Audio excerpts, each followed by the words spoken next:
Je vous propose une nouvelle expérience maintenant avec l'eau du robinet et particulièrement le chlore qui est à l'intérieur. Alors pour découvrir s'il y a du chlore dans l'eau du robinet, on prend un testeur de chlore comme pour les piscines. Je vais y mettre 5 gouttes dans chaque et on va voir suivant la couleur s'il y a effectivement du chlore ou s'il n'y en a pas. Je mets 5 gouttes dans celle-là aussi. 4, 5. 1, 2, 3, 4, 5. Voilà. Et là, on mélange.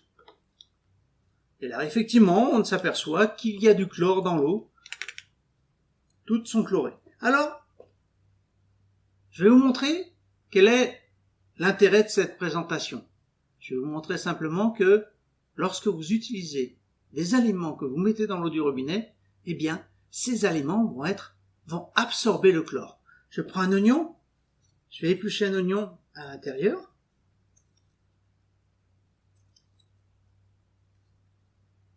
Tac. Allez, on en épluche un autre petit. Et là, lorsque on fait de la nourriture, on fait à manger, avec l'eau du robinet, il faut savoir que l'on consomme ce chlore. On s'en aperçoit pas.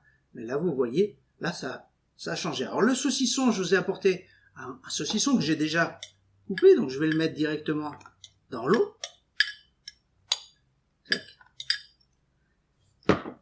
Et je vais également prendre une pomme. Comme ça, vous allez bien voir, bien comprendre que tous les aliments qui sont mis dans l'eau du robinet absorbent le chlore. Alors, quand vous faites à manger avec l'eau du robinet, eh bien, malheureusement, vous allez le consommer. Très souvent, on me parle de légumes bio. C'est très bien. Je vous conseille de prendre des aliments bio.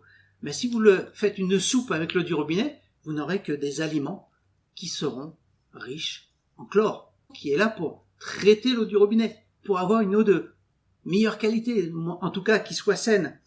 Donc, vous voyez que l'eau est redevenue transparente partout. C'est simplement parce que la pomme a absorbé le chlore, le saucisson et l'oignon ont également. Tout ce que vous allez mettre dans l'eau du robinet va absorber ce chlore et vous allez le manger. Donc, comme je disais, vous faites une soupe avec des légumes bio et l'eau du robinet, vous allez manger systématiquement ce chlore. Ce chlore tue les bactéries. Nos cellules sont microscopiques. Imaginez le dégât que vous faites aussi dans votre organisme. C'est important.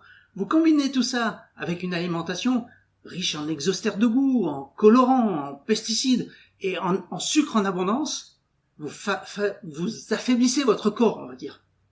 Vous allez l'empêcher de faire son travail de protection, car votre corps, lui, est capable de vous protéger. Car sa mission première, c'est de vous soigner. Et en apportant trop de toxines, vous allez fatiguer votre organisme. Voilà pour cette expérience. À bientôt.